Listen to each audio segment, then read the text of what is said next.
우리가 하늘 가는 길을 걸으면요, 우리 인생의 짐을 주님께 맡기는 법을 알아야 그 길을 갈 수 있습니다.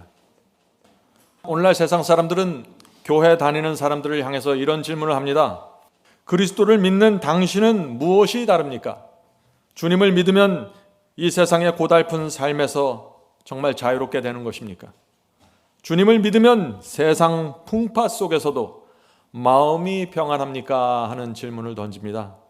성도 여러분, 여러분은 이런 질문에 어떻게 대답하시겠습니까?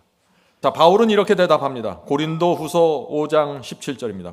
그런즉 누구든지 그리스도 안에 있으면 새로운 피조물이라. 자, 그리스도 안에 있으면 옛것은 지나가고 새것이 되는 경험을 하게 된다는 것입니다. 사탄은 성도들에게 염려와 고통과 두려움과 짜증과 스트레스를 던져줍니다. 그런 짐들을 계속해서 던져줍니다. 말씀과 진리를 포기하게 하고 성령의 음성과 호소가 들릴 때 그것을 외면하게 만들기 위해서 우리의 삶 속에 여러 가지 짐들을, 문제들을 던져주는 것입니다. 우리의 마음속에 그리스도를 대적하는 생각들이 떠오르나요? 그런 느낌과 감정이 올라옵니까? 우리의 육적 속에서 악한 욕망이 올라옵니까? 모든 것을 사로잡아 그리스도 앞에 복종시키라는 것입니다. 그렇게 그런 것들이, 더러운 것들이 떠오를 때 내버려 두지 말라는 것이에요. 우리가 육신을 갖고 영적인 이 전쟁에 참여해야 된다는 것입니다. 그런데 우리의 육신은 아주 연약한 것입니다. 육신은 어떻습니까? 시험과 유혹이 오면은 심하게 흔들립니다. 두려움을 느낍니다. 그런데 우리는 늘 죽을 때까지 이런 육신을 끌고 다니면서 이 전쟁에 참여해야 된다는 것입니다. 그래서 바울이 지금 말씀을 전하는 것입니다. 그래서 우리는 이 육신의 힘으로 싸우면 안 된다는 것입니다. 육신으로는 사탄이 주는 시험을 대적할 수 없다는 것이에요. 이 육신은 가능성이 없는 것입니다. 성도 여러분, 그래서 바울이 뭐라 그래요? 하나님의 능력으로 싸우라는 것입니다. 하나님의 능력이죠. 성령의 능력을 의지해서 싸우라는 것입니다.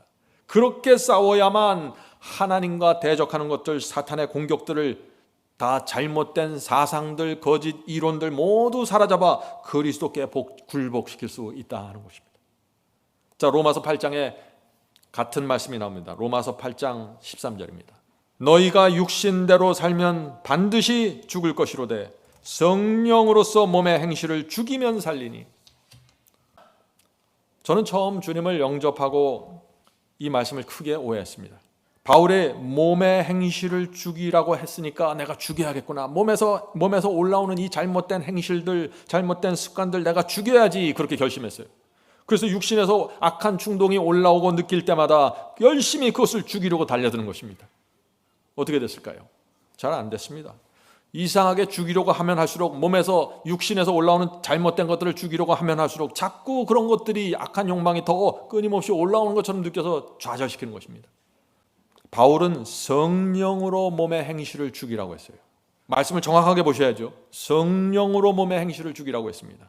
내 힘으로 하라는 말씀 한 번도 한 적이 없어요. 육신으로 한 말을 한 번도 한 적이 없습니다. 그런데 나는 육신의 힘으로, 내 힘으로 몸의 행실을 죽이고 조절하려고 한 것입니다. 그러니까 실패하는 것입니다.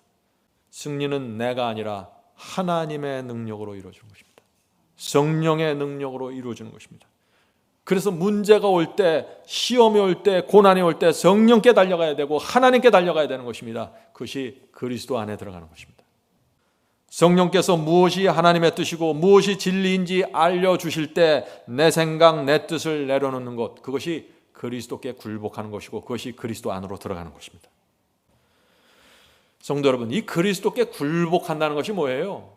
내가 갖고 있는 모든 문제를 주님께 맡긴다는 것입니다.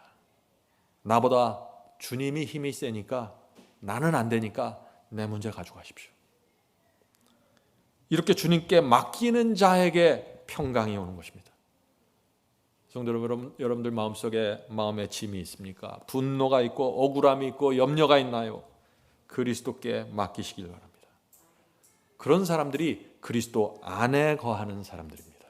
그리스도 안에 거하면 사망의 권세도 이길 수 있다고 성경은 말하고 있는 것입니다. 성경은 주 안에서 죽은 자들, 그리스도 안에서 죽은 자들은 복이 있다고 선포합니다. 자, 그 말씀이 어디에 있나요? 계시록 14장에 나오죠. 계시록 14장 13절입니다. 자금 이후로 주 안에서 죽는 자들은 복이 있도다 하시매 성령이 가라사대 그러하다 저희 수고를 그치고 쉬리니 그리스도 안으로 들어가는 것이 이렇게 파워풀한 것입니다. 놀라운 경험입니다. 자, 그러면 어떻게 하면 우리가 그리스도 안에 들어갈 수 있을까요? 잠깐 들어갔다 나오는 것이 아니라 어떻게 하면 날마다 월, 화, 수, 목, 금, 토, 일주일 내내 그리스도 안에서 우리가 살 수 있습니까? 그것이 이슈입니다. 잠깐 들어갔다 나오는 것이 아니에요.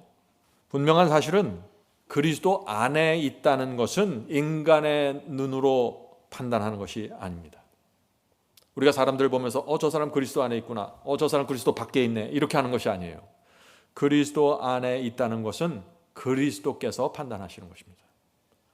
우리의 마음과 의도를 아시는 주님께서만 내가 지금 그리스도 안에 있다는 것을 아시는 것입니다.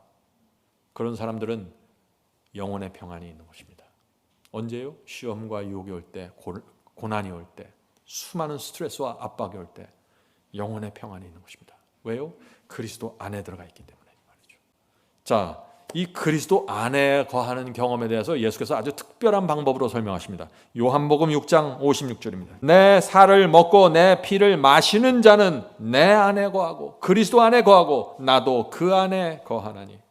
참 예수께서 참 이상한 말씀을 하시죠. 예수께서 내 안에 거하는 방법을 무엇이라고 합니까? 지금 주님의 살을 먹고 피를 마시면은 그리스도 안에 거할 수 있다고 지금 말하는 것입니다. 자, 무슨 뜻입니까 이것이? 자, 요한복음 6장 63절. 살리는 것은 성령이니 육신은 무익하니라. 성령께서 내 속에 들어오시면 죽었던 내가 살아난다는 것입니다. 모든 것이 달라지는 것입니다. 성령께서 내 안에 들어오시면 전에는 육신에 이끌려서 육신에 의지해서 살았는데 이제는 성령에 이끌려서 성령이 나를 지배해서 살아간다는 것입니다. 그래서 새로운 피조물이 되는 것입니다. 성령께서 내 속에 들어오시면 어떤 일이 생기나요? 인생을 바라보는 눈이 달라집니다. 직장을 바라보는 눈이 달라집니다. 사업을 바라보는 눈, 돈을 바라보는 눈이 다 달라지게 되는 것입니다. 새로운 피조물이 되는 것입니다. 원수를 보는 눈이 달라집니다. 오늘 많은 분들이 이런 질문을 합니다. 이 세상 정욕과 욕심이 나를 끌어당기는데 어떻게 내가 주님을 믿고 의지하는 삶을 살 수 있습니까? 어떻게 성령께서 나를 지배할 수 있습니까? 고난이 밀려오는데 어떻게 그리스도 안에 내가 거할 수 있나요? 살리는 것은 성령이니 육신은 무익하니라. 내가 너에게 이른 말이 성령이요 생명이라. 성령께서 말씀을 통해서 내 마음을 설득하시고 내 마음을 감동시켜 주셔야 되는 것입니다. 그래야만 내 마음이 달라지고 내 성격이 달라지고 내 기질이 달라지고 내 정서와 감정이 달라지게 되는 것입니다. 그래야만 내 뜻이 주님의 뜻과 조화를 이루게 되는 것입니다. 시작점이 무엇이에요? 내 말, 하나님의 말씀입니다. 그 말씀을 읽고 그 말씀을 내 마음에 담는 것입니다. 성도 여러분, 이것이 그리스도 안으로 들어가는 방법입니다. 그리스도 안으로 들어가는 방법 어디서부터 시작해요? 말씀으로 시작해서 성령으로 역사하는 것입니다. 그래서 그것이 말씀과 성령이 내 마음을 변화시켜 주신 것입니다. 그래서 내가 새로운 피조물이 되는 것입니다. 여러분들 고난이 있습니까? 시험을 받나요? 그때 말씀으로 가셔서 말씀을 읽으십시오. 말씀을 붙잡고 기도하고 성령의 역사를 간구하십시오. 그러면 그때 말씀을 통해서 성령이 나를 지배하고 내가 그리스도 안에 거하게 되는 것입니다. 이 경험이 날마다 반복되는 것입니다.